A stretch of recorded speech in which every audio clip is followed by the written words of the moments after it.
Welcome back to Westeros.org's YouTube channel. This is the video review for episode 3, The Queen's Justice. In terms of spoilers for book readers, we do have some fairly significant developments in the war in this episode, but given that they've reduced the number of players in terms of what we have in the books, I don't think there are any events that are going to be particularly close parallels to what we will see happening in The Winds of Winter and The Dream of Spring. On the other hand, we do have a meeting between two characters, a meeting that I think a lot of people expect eventually will happen in the novels as well, although the circumstances may be nothing like this. Finally, I thought it was worth mentioning that Melisandre has a little something like a prophecy, or at least a pronouncement of the future for two characters. And this may very well be true in the novels as well, although I don't know that we're going to be hearing her say anything like that. That's about it for the sort of warnings for this episode. Before I go into looking at each section, I also thought that I would note that I'm not touching separately the scene where Theon gets fished out of the water by the rest of the Ironborn. It's a fairly small scene, just establishing the fact that he survived the battle, and that the other Ironborn aren't particularly impressed with the fact that he's alive when Yara has been captured. And yes, I will also note that you will probably hear some snoring in the background. We have once again tired out Rhys by going swimming and tracking, and he's now snoozing away on the floor next to me and wondering why I'm talking and being so annoying.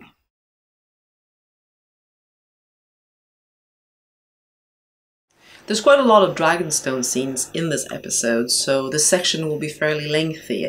I will also cover the scenes on Casterly Rock, as they're basically narrated by Tyrion in a voiceover and connect directly to what is happening on Dragonstone.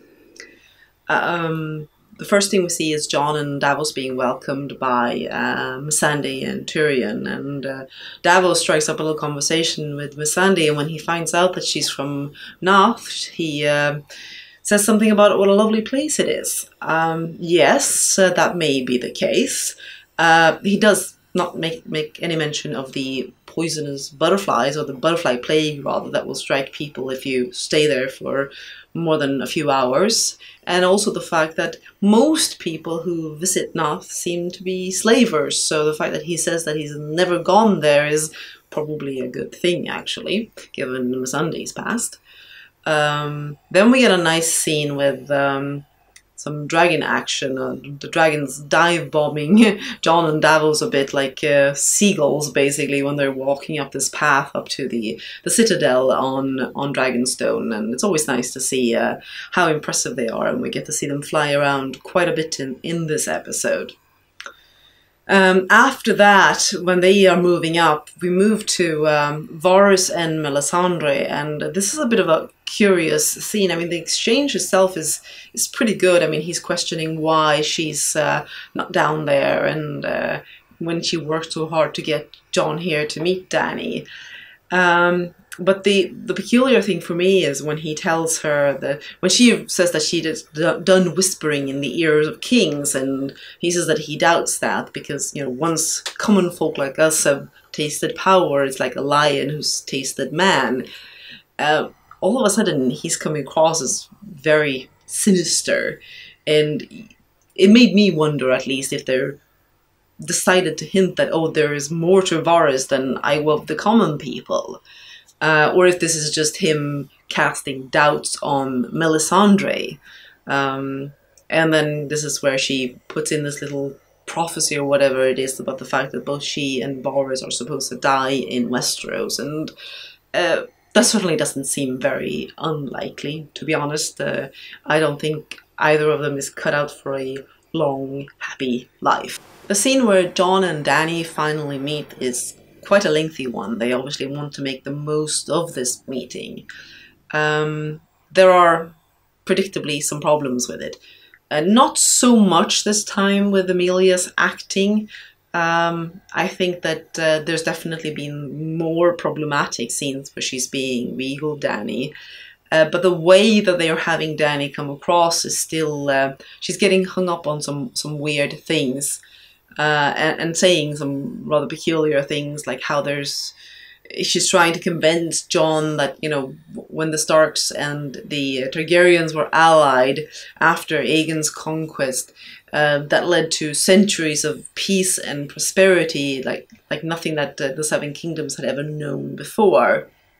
That's definitely leaving out a few wars here and there. Yes, there's a united kingdom, and obviously there were more infighting perhaps in some of the regions before that, but not exactly any sort of paradise.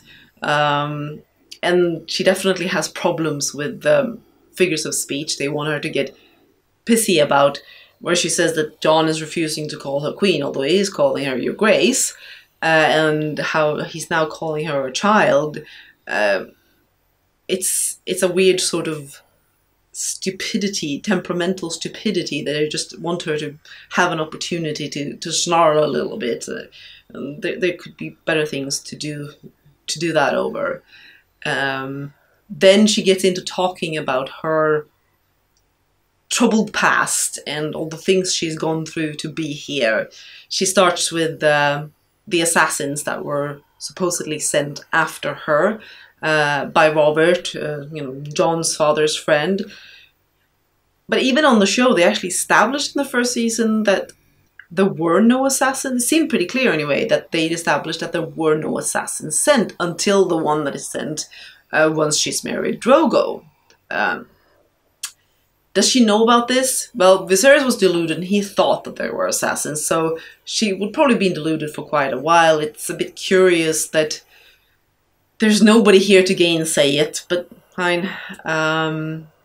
She gets to go on with that delusion, but then she starts talking about all the other troubles that have befallen her, and how her faith in herself is what has, carried her to this point, and how she's destined to rule the Seven Kingdoms. In particular, she seems to be very pissy in retrospect about Drogo. She talks about having, been chained and raped and defiled. Yes, true, they decided to play it much more that way on the show, but she kind of leaves out the fact that if she hadn't been forced to marry Drogo, whom apparently she eventually fell in love with, but no, there's no mention of that. She could have mentioned how she lost her husband, and she lost her child, and all these things. But no, it's all about her. It's all about her journey, and not the fact that without these elements, she wouldn't be where she is. She wouldn't have the Dothraki. In the books, it's quite clear that to some extent, Dany accepts that some of the things that have happened to her have happened because they had to happen, because they're part of her journey. Without being among the Dothraki, without Drogo, would she have had any dragons? Even. I mean, and she certainly wouldn't have had the Dothraki, as I said.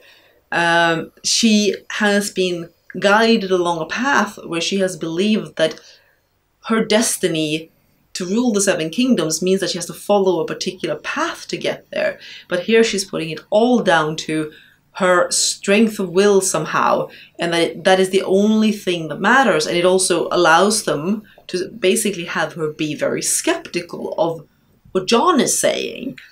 In this scene, and in a later scene with Jon, when they're talking privately, she's dismissing, or she is not outright saying anyway, that she believes in what he's saying about the army of the dead and the White Walkers and the Night King. And she's got 3 dragons, 3 legendary creatures that hatched from a funeral pyre with her. Is it really so hard to believe that there might be other monsters out there? But no, she doesn't believe in myths and legends, she just believes in herself. It gets very strange. My other big problem with the Dragonstone scenes is Tyrion. Well, okay, he's a little problem, but anyway.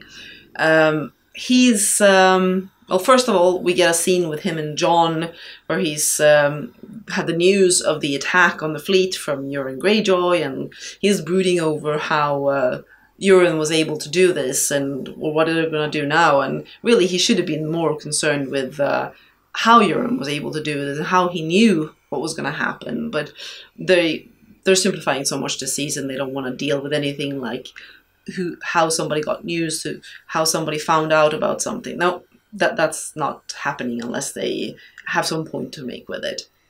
So Tyrion is standing there brooding, and then he complains about Jon brooding as well, because it makes it hard for him to brood effectively, given that Jon looks much better doing it than he does. This is just a silly fan service in joke, which would be fine if this was Buffy, but it isn't. I was reading a bunch of Buffy comics lately, which is why that sprung to mind, because it really sounded like the sort of dialogue you'd expect from Joss Whedon, those sort of characters. Frankly, Tyrion is turning into a character that might as well be on some more comical show. I never really am able to take him seriously.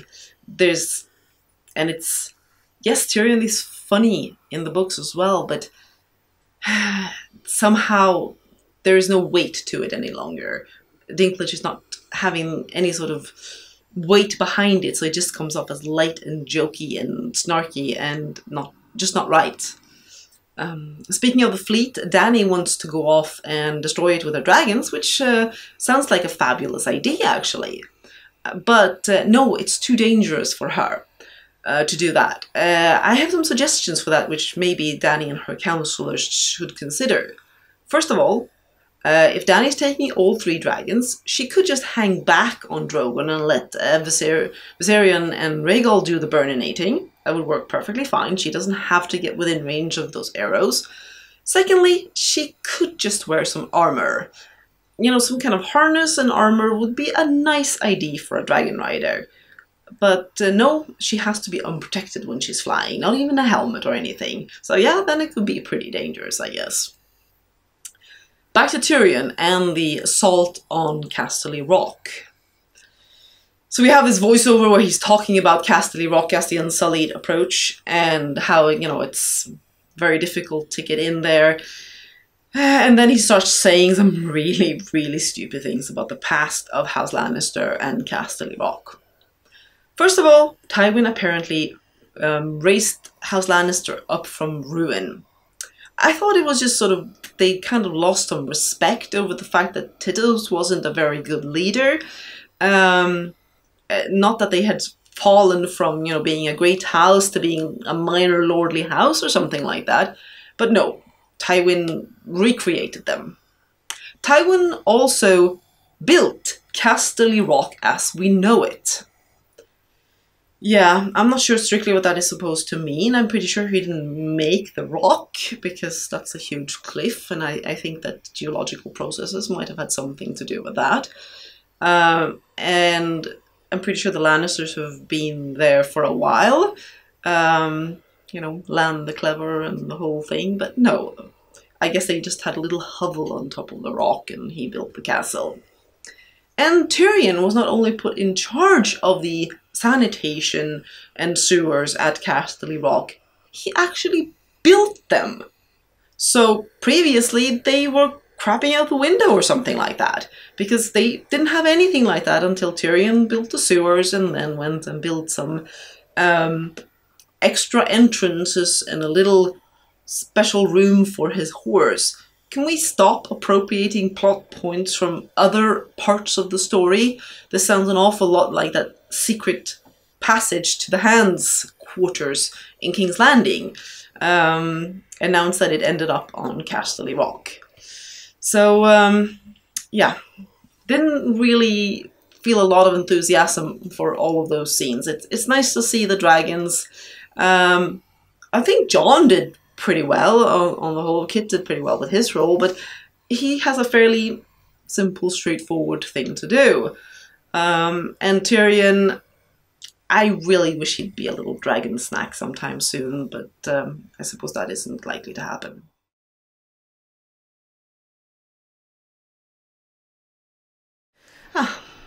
King's Landing. Makes me want to do atonement and depart through the nearest window. And this time, we're back to, Euron, because the way that he's going on during his little triumph through the streets, and then when he's talking to Cersei, we're back to full-on just plain old ridiculous Euron, and we don't even have the fun of him killing people this time. It's just him waiting for Cersei to reward him, and then Cersei's whispering a little conspiratorially to him that he'll have his reward after the war is won, and you kind of have to wonder what the rest of the throne room is thinking about that. And Euron, of course, wastes no time in gloating to Jaime. And there we get this lovely line about him asking if maybe Cersei likes a finger in the bum. Yeah.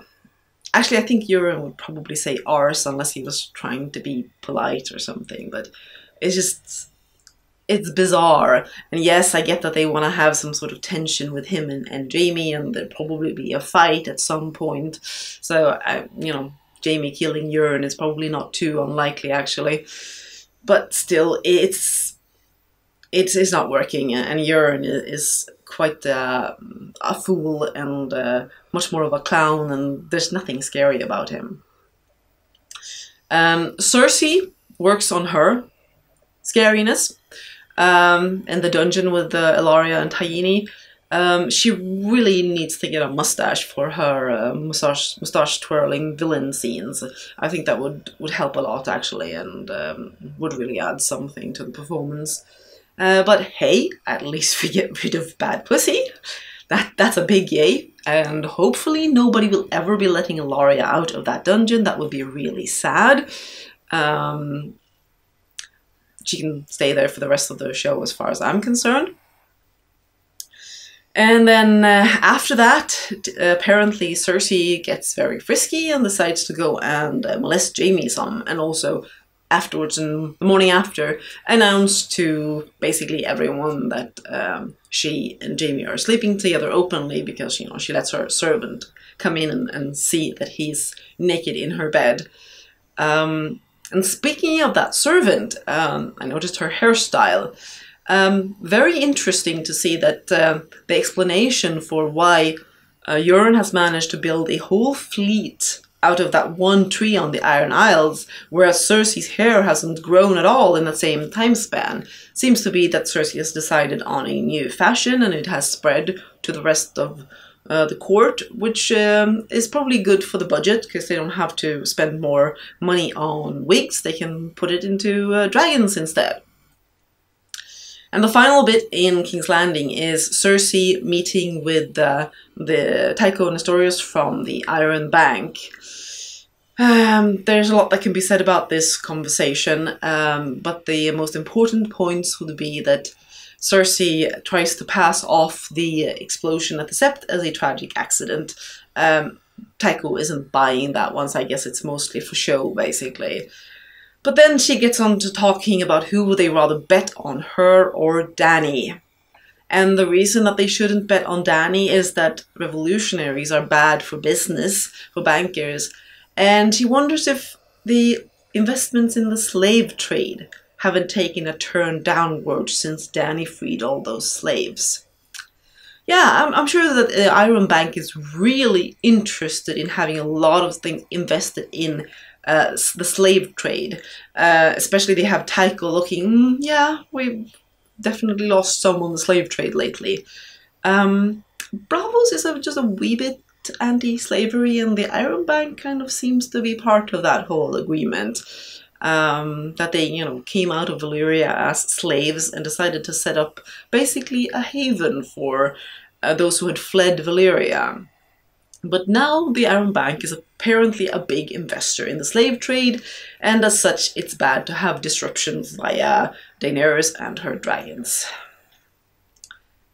Yeah.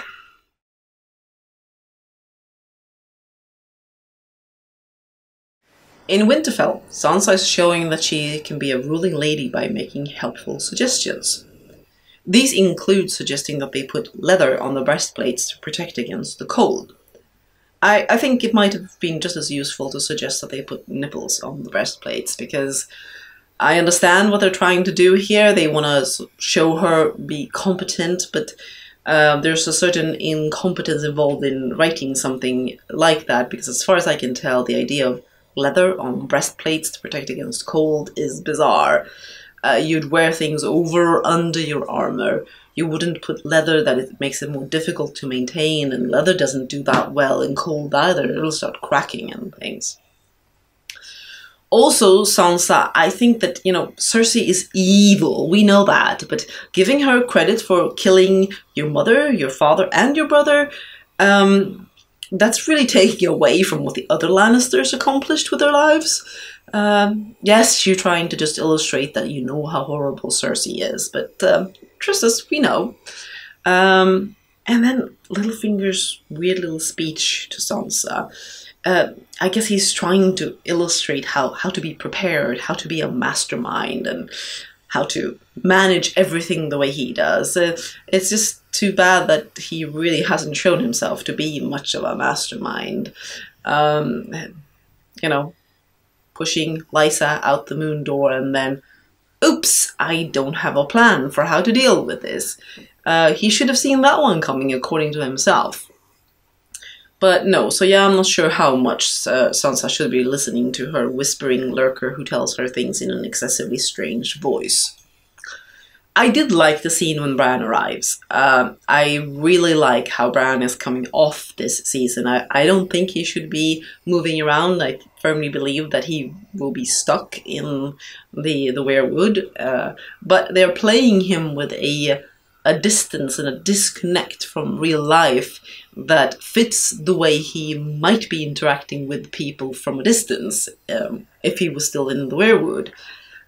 So I like the way that was being played. And I also like when he was talking to Sansa in the Godswood that he brings up that he's seen what happened to her with Ramsay and everything, and he's not sort of tiptoeing around that. And obviously she gets upset and leaves, but Bran is sort of beyond those kind of things right now. So that was nice to see, and I hope they continue treating him this way and having him be a bit removed from everything.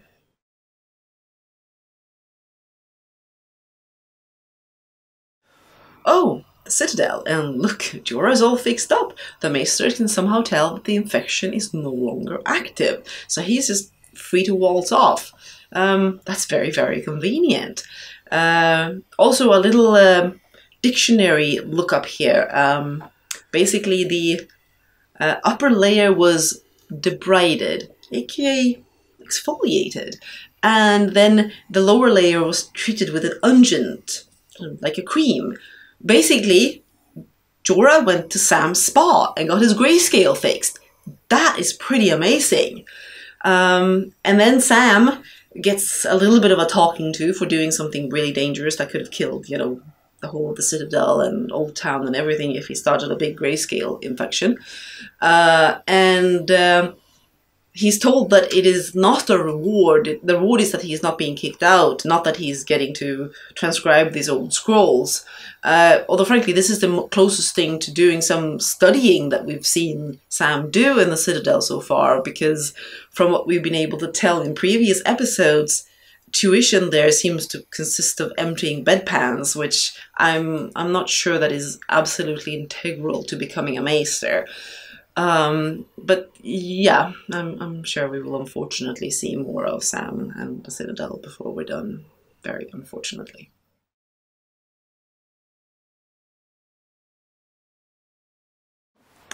And in this episode, we finally get to see some of Highgarden. This will also be the last we see of Highgarden, probably, given that it has now been looted by the Lannisters quite thoroughly. And this is, of course, also the end of the Tyrells. Check, one more family off the board. The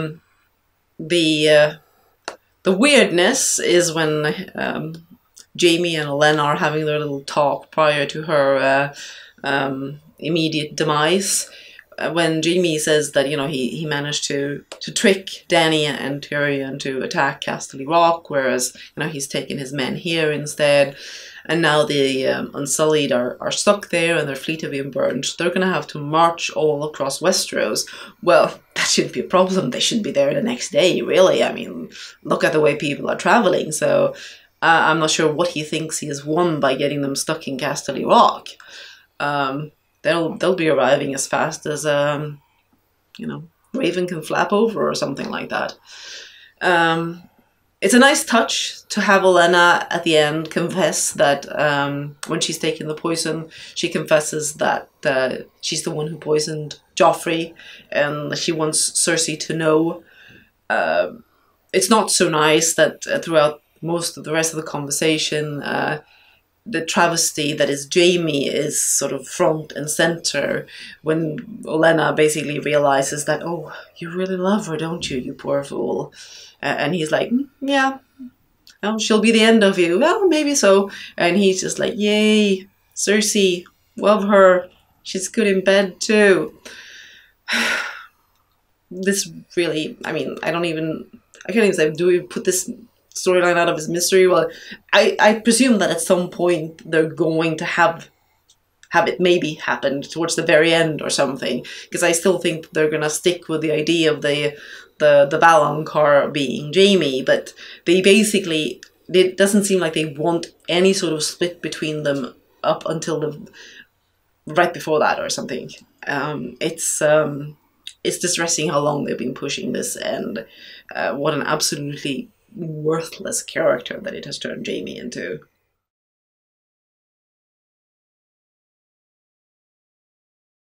And that's it for episode 3. I would say I reached about 6 eye rolls this episode, although some of them were fairly long, continuous eye rolls, like during some of Dany's and Tyrion's speeches. That definitely had my eyeballs in free fall for a while there. And I did have some things that I liked about this episode. The dragons are always nice. There were some nice vistas. We're definitely seeing where the money has been going, and the production values remain amazing. And I also thought that Bran scene, that is probably my favorite scene as such, and the way that Bran is being acted and the way they're presenting him now, that felt right, even if he said I don't think he's in the right place right now. Least favorite would have to be the some of the Dany or Tyrion bits, because of the number of inaccuracies and problems with the statements that they make and the way that those characters are presented. So after this, we are on to episode 4, which is called The Spoils of War, and I'll be back to talk about that one next week.